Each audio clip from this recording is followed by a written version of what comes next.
Hola a todos, mi nombre es Carolina Rodríguez, médica funcional en Novaeva. Hoy vamos a tocar un tema súper importante y es acerca del sueño reparador. Es una consulta muy frecuente y es problemas del sueño. Está tanto los pacientes que me preguntan, doctora, es que yo sí me duermo fácilmente, pero durante la noche me despierto muchas veces.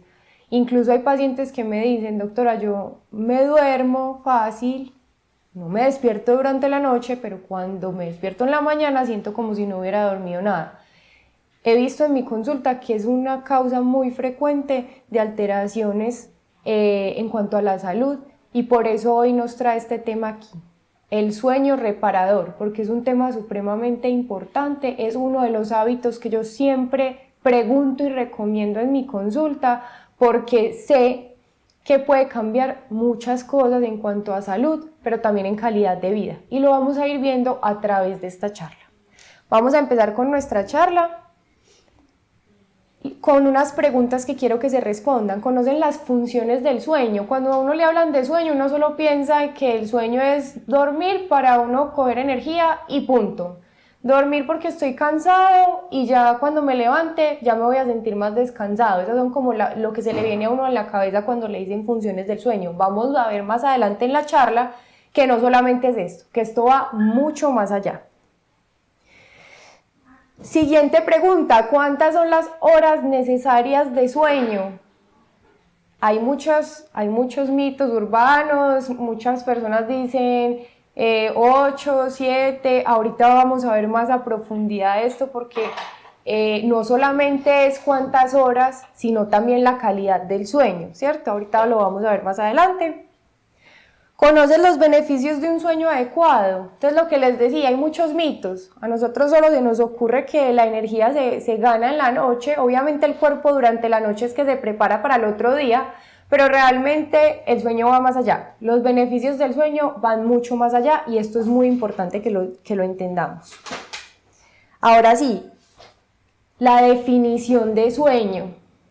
Entonces, ¿qué es el sueño? Es un estado de disminución de la conciencia y de la posibilidad de reaccionar frente a los estímulos que nos rodean. Es decir, cuando estamos dormidos es muy difícil que entremos en conciencia fácilmente, a pesar de que muchas veces nos dicen, anoche vino yo no sé quién, tocó el timbre, te tocó la puerta y no abriste. Y uno está dormido, obviamente no está consciente de lo que está pasando en el exterior.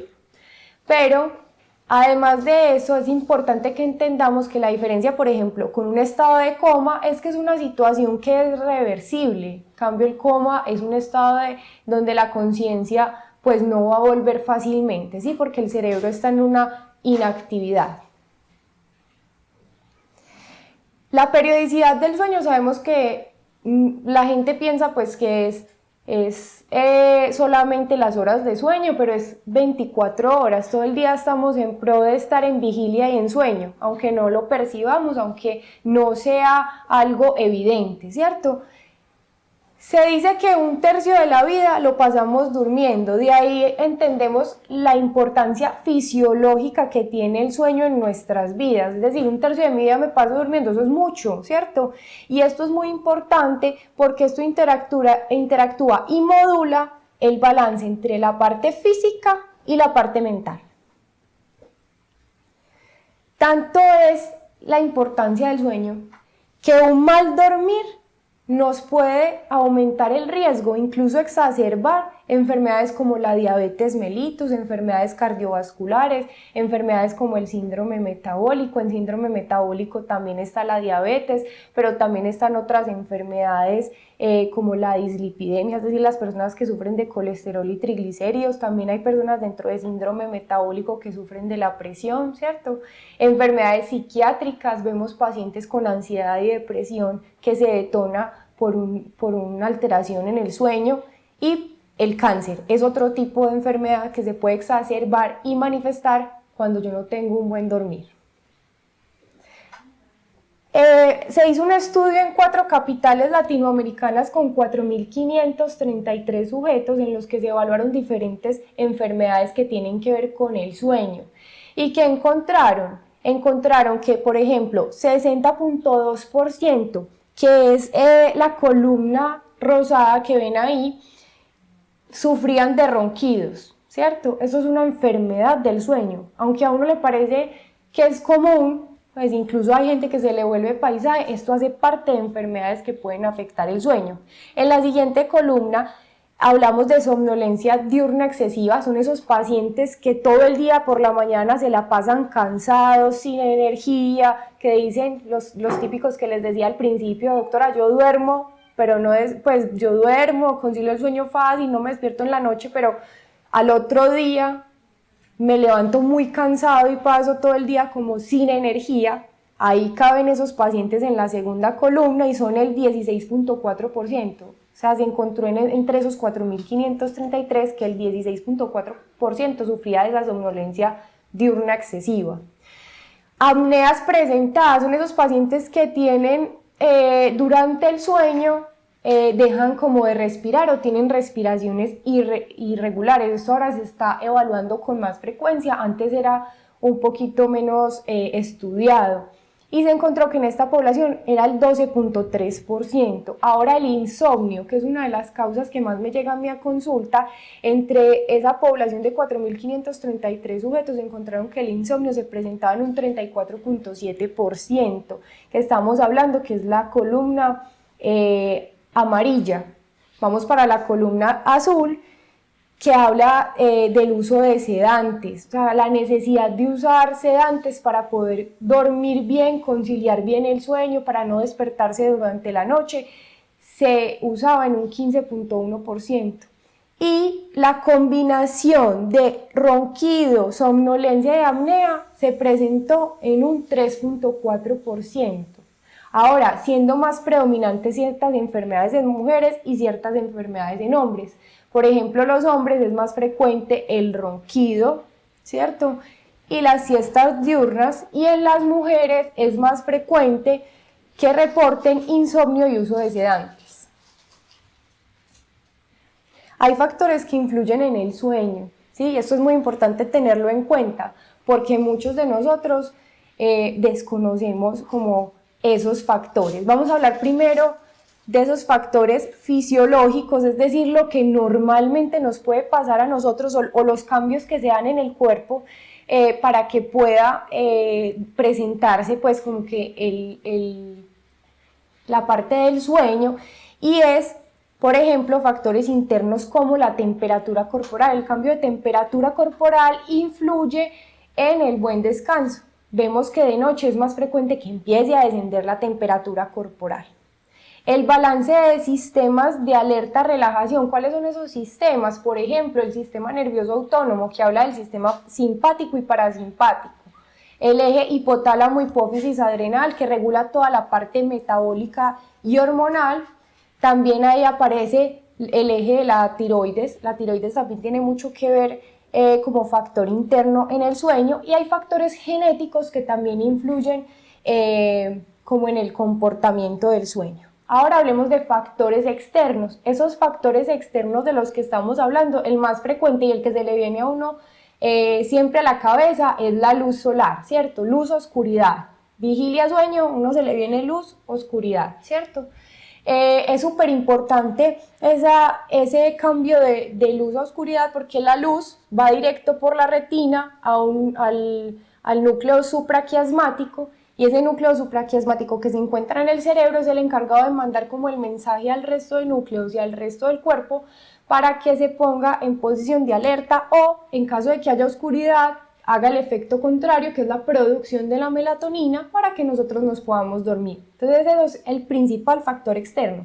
También hay factores negativos que influyen en nuestro buen dormir y en el sueño reparador, y son el estrés, por ejemplo, el ruido, el clima también puede afectar, el trabajo y la altura geográfica. Esos son otros factores que van influyendo en que se cambie o no el patrón del sueño. Vamos a hablar de unas etapas que probablemente algunos de ustedes hayan escuchado, y son las dos etapas que se trabajan en el sueño, y son el sueño no REM y el sueño REM. El sueño no REM es el 75% del sueño, es aproximadamente la primera hora del sueño, Ahorita vamos a ver como qué comportamientos se dan en el cuerpo y qué efectos tiene a nivel cerebral, pero es el 75, ahí es donde se da el sueño más reparador, y más o menos 60 a 120 minutos después se presenta el sueño no REM, que es más o menos un 20 a un 25%. Vamos a hablar del sueño de ondas lentas o el sueño no REM, que es el que yo les decía que es como el del sueño más reparador. Aquí las ondas son más potentes, pero son de más baja frecuencia. ¿Qué pasa? Es un sueño más profundo y reparador y se da durante la primera hora, como se los decía en la gráfica anterior. Hay una disminución del tono de los vasos sanguíneos, que eso es una de las cosas que se presenta. Entonces, al haber una disminución del tono sanguíneo, baja un poco la presión arterial.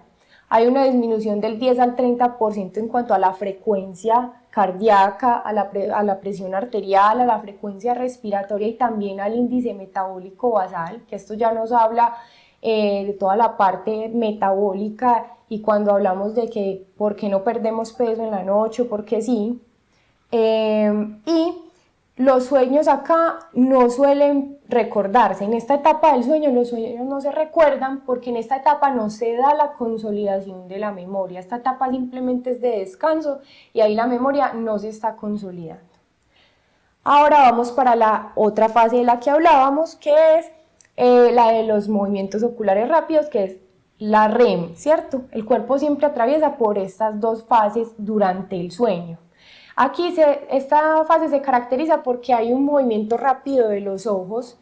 Entonces los ojos se pueden mover horizontal, en círculos. No sé si ustedes han visto una persona cuando duerme, hay un momento en el que uno lo mira y los ojos se están moviendo solos y rápidamente. Ahí está en una fase REM.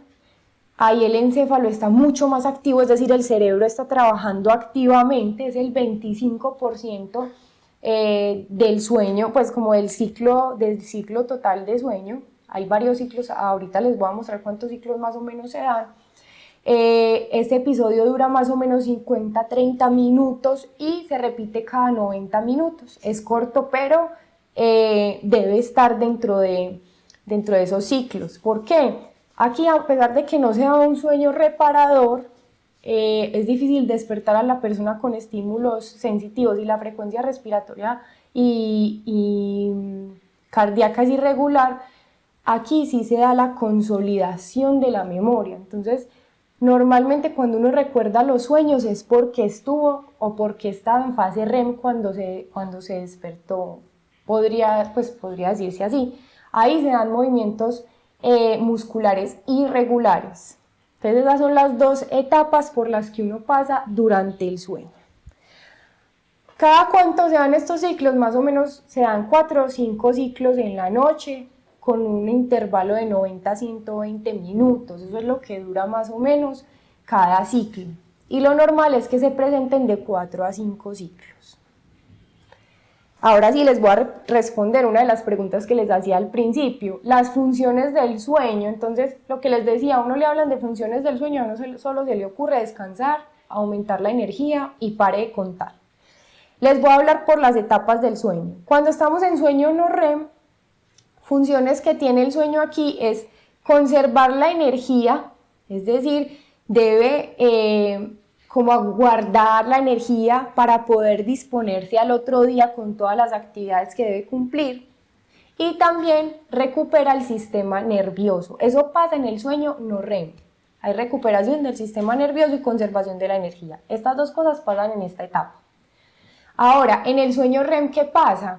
Se da activación del cerebro, también se dan procesos de recuperación pero más localizados, consolidación de la memoria, lo que les decía ahorita, en la fase REM, y regulación emocional. Miren la importancia de cumplir estos ciclos. Estos ciclos tienen ciertas funciones y deben presentarse ambos. ¿Qué más hace el sueño? Otras de las funciones que hace el sueño es regular el funcionamiento inmunológico, es decir, regula el funcionamiento del sistema inmune, que es el sistema que nosotros llamamos comúnmente de defensa, es decir, hace que él pueda funcionar también, que sepa cuándo se activa y cuándo no, Por ejemplo, en enfermedades autoinmunes lo que nos pasa es que el sistema nervioso de nosotros no sabe cuándo reaccionar y cuándo no. Pero en ese caso, si yo tengo un buen funcionamiento, es decir, tengo un buen sueño, un sueño reparador, que es lo que estamos hablando hoy, pues obviamente voy a controlar mucho más la respuesta de mi sistema inmunológico en el caso, por ejemplo, de una enfermedad autoinmune. También es el encargado de la reparación del ADN. Ustedes saben que el ADN es la huella de nosotros. O sea, sin el ADN nosotros no seríamos lo que somos. Y también la remoción de desechos del sistema linfático. Miren la importancia. O sea, es ahora nosotros durante el sueño limpiamos durante el sueño limpiamos todo el sistema linfático, que es el principal drenador del cuerpo. Entonces, estamos limpiando toxinas, todos los desechos, es súper importante entonces el buen dormir por todas estas funciones. Bueno, ahora les voy a hablar de la cantidad y calidad de horas. Unos expertos que hicieron recomendación sobre las horas de sueño, esto lo sacaron en el 2015 y lo dividieron como por grupos de edad. ¿Sí? Dijeron cuánto era lo mínimo y cuánto era lo máximo que se podía dormir. ¿Por qué? Porque es tan malo dormir menos horas de las que deben ser como dormir más horas de las que debe ser para la edad de cada uno. No sé si ustedes han visto que los bebés duermen más, necesitan más horas de sueño, ¿cierto? Y este estudio lo hicieron teniendo en cuenta los intervalos, pues para formar los intervalos tuvieron en cuenta el bienestar, la salud física, la salud mental y la función cognitiva. Entonces vamos a revisar detalladamente población por población cuántas horas debe dormir. Entonces dice, recién nacidos de 0 a 3 meses deben dormir entre 14 y 17 horas. O sea, lo mínimo es 14, lo máximo es 17. Lactantes entre los 4 y 11 meses deben dormir entre 12 y 15 horas. Los niños pequeños de 1 a 2 años deben dormir entre 11 y 14 horas. Los preescolares de 3 a 5 años deben dormir de 10 a 13 horas. Los escolares que van más o menos entre los 6 y los 13 años deben dormir de 9 a 11 horas. Adolescentes que son entre los 14 y los 17 de 8 a 10 horas y adultos jóvenes y de edad media que cogemos una población más o menos de los 18 a los 64 deben dormir entre 7 y 9 horas. Los mayores de 65 años que son considerados ancianos deben dormir entre 7 y 8 horas aproximadamente.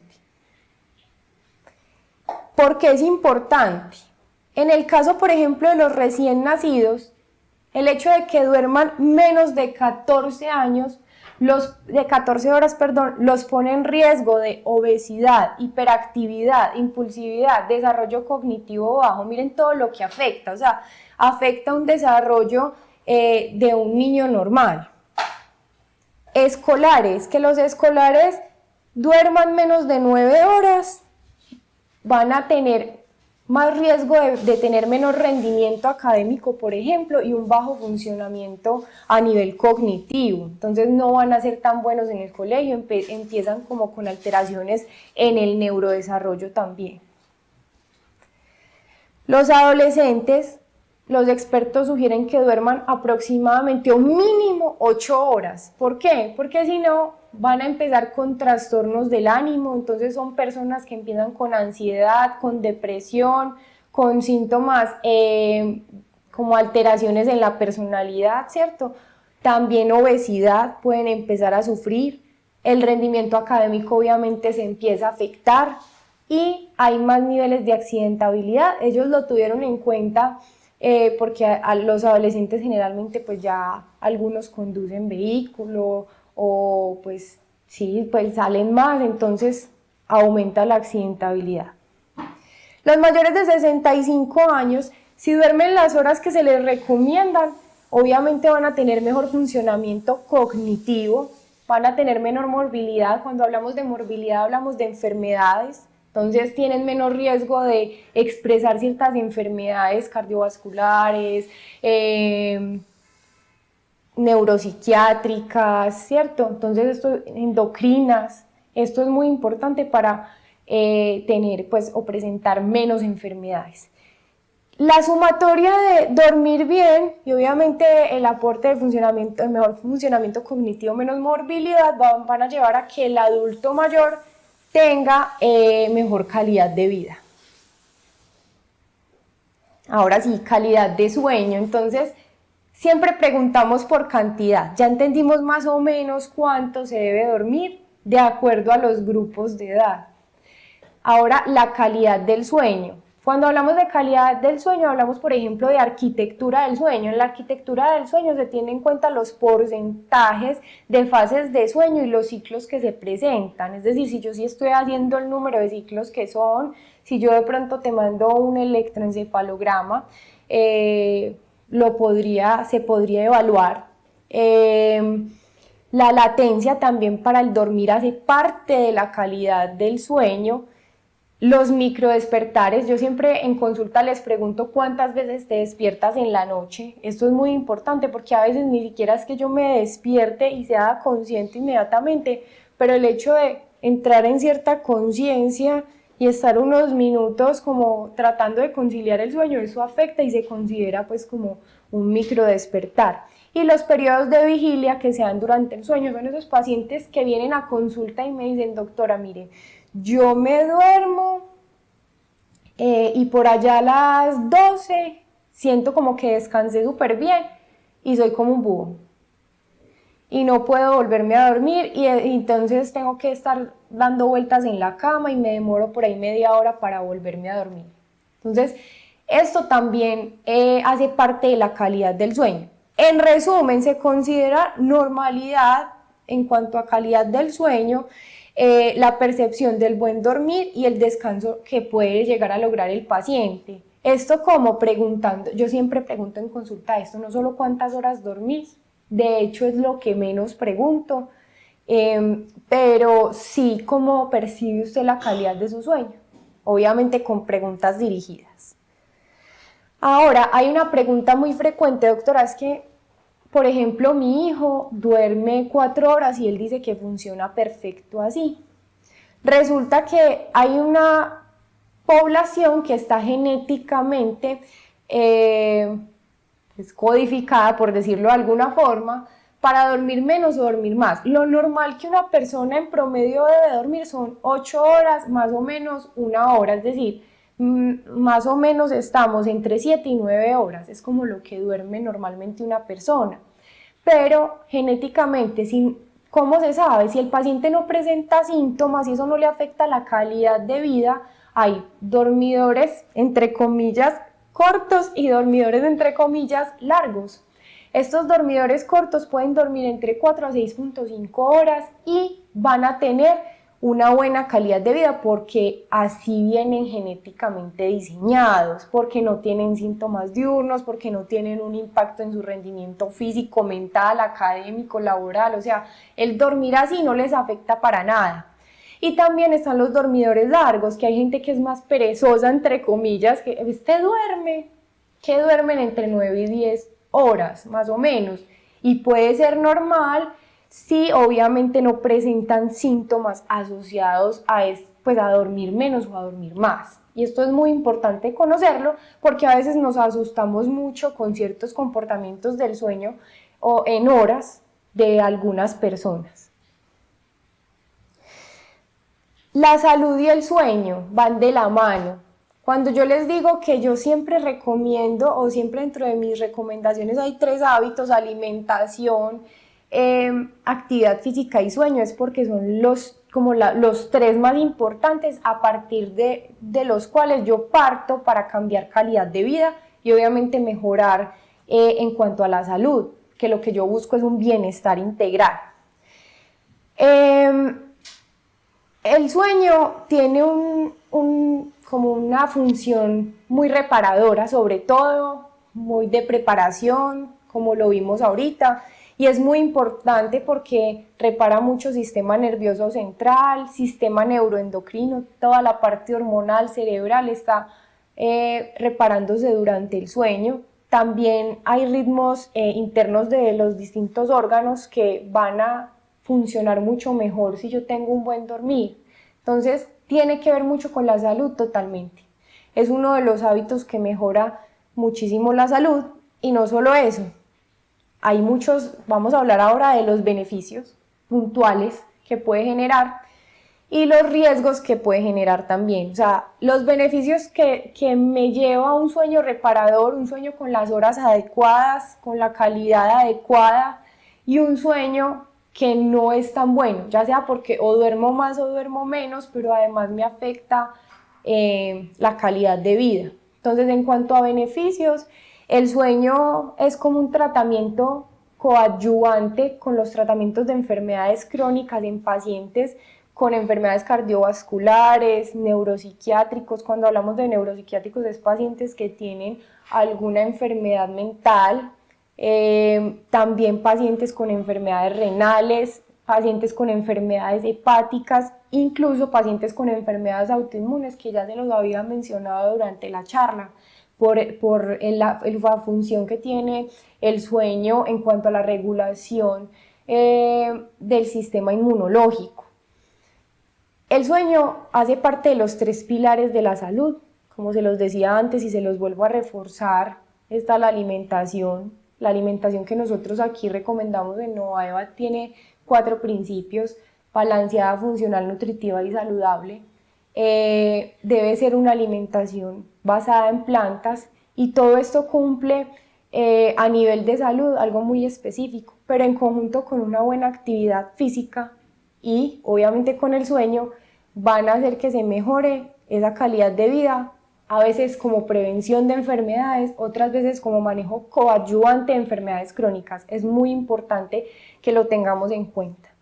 Y en los adultos, sobre todo adultos jóvenes y adolescentes, se ha demostrado que el sueño tiene un impacto muy positivo en la salud mental. Nos ayuda mucho a controlar esos, por decir, ese detonante de alteraciones en la salud mental que se pueden ir despertando durante la adolescencia y durante pues la adultez, sobre todo lo que les decía a los adultos jóvenes. Ahora, si yo no tengo un buen dormir, me puede poner en riesgo. ¿En riesgo de qué? De enfermedades oncológicas, de enfermedades neurodegenerativas. Cuando hablamos de enfermedades neurodegenerativas pueden ser demencias, ¿cierto? Tipo Alzheimer, por ejemplo. Trastornos del movimiento, entonces hay pacientes con síndrome de piernas inquietas o alguna alteración en cuanto a la movilidad. También están las patologías autoinmunes, lupus, artritis reumatoidea y alteraciones dermatológicas. Se ha visto que dermatitis atópica, acné, puede verse como afectado o se puede agravar si no tenemos un buen descanso. Bueno, esto era como lo que les estaba diciendo.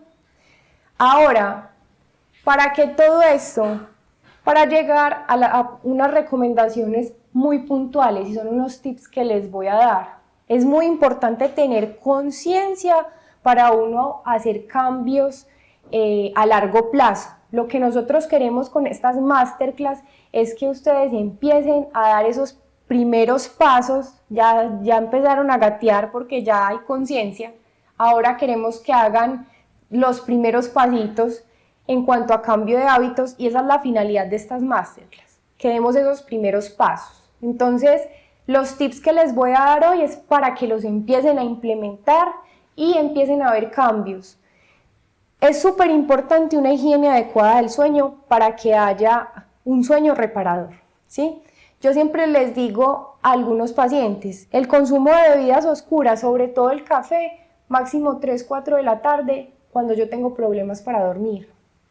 Entonces es muy importante que la cafeína la restringamos un poco a partir de esta hora para que podamos tener un sueño más reparador, podamos conciliar mejor el sueño. La cena debe ser ligera, la cena que vayamos a comer. Yo por mucho recomiendo 6, 6 y media, a veces soy un poco más permisiva, pero la hora adecuada es 6, 6 y media de la noche. La digestión se demora más o menos entre 4 a 5 horas, para realizarse, y a las más o menos 10 y media de la noche el intestino empieza a disminuir sus movimientos, entonces ya sabrán que la importancia de comer más temprano viene por ambas partes. Desconectarse de todo lo electrónico, todo lo que sean pantallas, desde las 9, máximo 9:30 de la noche es súper importante para que el cuerpo empiece a prepararse y decir, vea, ya esta persona ya está de noche, ya hay que acostarse, ya se está preparando para dormir, porque ustedes saben que el cerebro no va a diferenciar si es luz del celular o luz solar. Él simplemente se piensa que hay luz, entonces no ve la necesidad de empezar a producir melatonina. Hay que crear un ambiente adecuado, más o menos 9, 9:30 de la noche, empezar a poner el ambiente, yo les digo a muchos de mis pacientes, romántico, entonces de extender la cama, si les gusta prender una velita, poner una luz tenue, ponerse la pijama, si les gusta hacer una lectura o que sea una lectura muy suave, no nos vamos a poner a leer guerras, ni política, ni nada científico a esa hora porque nos va a activar mucho más el cerebro. Y finalmente, si uno está muy ansioso durante la noche, las respiraciones antes de dormir son supremamente importantes. Si haciendo estos pequeños cambios vemos que no hay ningún efecto, es muy importante consultar con el profesional. Aquí nos hemos vuelto expertos en manejo de sueño porque vemos que la necesidad de los pacientes es mucha. Incluso hemos tenido pacientes con diagnósticos de trastornos de ansiedad que con control del insomnio hemos logrado quitar esa máscara, ese diagnóstico.